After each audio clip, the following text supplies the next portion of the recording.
You've heard so much about it. Are you keen to harness the power of AI for your business? If you are, you must also address the trust gap.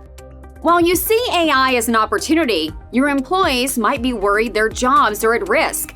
New figures say 62% of executives welcome AI, but only 52% of employees do. 23% of employees doubt their company's commitment to them when introducing AI. And 70% of leaders believe that AI should work alongside humans, not replace them. How do you bridge this gap? Start with conversations about why AI is a friend and not a foe. Invest in training to demonstrate how it can make people's roles more interesting. And involve your employees in the implementation. AI isn't a threat to job security. It's a tool for growth and innovation. We can help you introduce it in the right way.